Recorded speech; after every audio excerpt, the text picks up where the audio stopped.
గోవర్ధన్ రెడ్డికి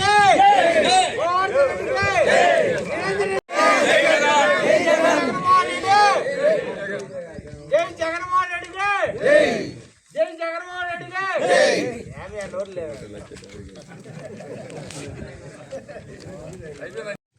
నమ్మించి ప్రజలను అధికారంలోకి వచ్చి 2 ఏళ్ళైంది తెలుగుదేశం ప్రభుత్వం. ఆ రోజేమో దంపగుత్తగా అందరూ ఓటు చేశారు.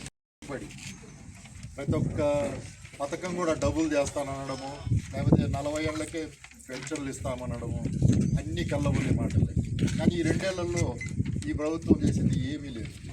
మనం ప్రతి ఒక్కటి చూస్తున్నాం. ఇప్పటికి కూడా 1వ తేదీలకు మంత్రుల కానించి ఇళ్ళకి పోయి ఆ పెన్షన్లు ఇస్తున్నారు తప్ప వేరే క్రమం అంటూ ఏమీ లేదు.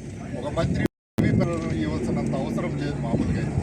కానీ వేరేటివి ఏమి లేకనే ఈ పెన్షన్ కార్యక్రమాన్ని ప్రచారం చేసుకుంటున్నారు.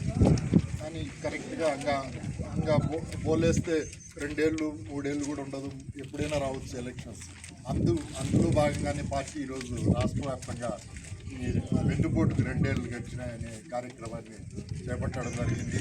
దీని మీద కూడా 1.25 లక్షలు పోలీసు ఆంక్షలు. రాత్రి నుంచి నాకు 2 వాట్లు పోలీసు మీరు మీ ప్రాపర్టీల్లో చేసుకోండి, పబ్లిక్ ఏడా చేయదు. కానీ ఏడ చేసుకుంటే ప్రజలను మనం ఎంతైనా చైతన్యం చేసుకుంటాం, అదే పెద్ద ఇబ్బంది ఏం కాదు. కానీ ఈ ప్రభుత్వానికి ఒకటే హెచ్చరిక, మీరు ఇలానే కళ్ళబొల్లి మాటలు చెప్తూ కాలయాపన చేస్తూ లేనిపోయిన దౌర్జన్యాలు ఈ కార్యకర్తల మీద, వైఎస్ఆర్సీపీ కార్యకర్తల మీద దాడులు తప్పకుండా ప్రజా చైతన్యం వస్తుంది.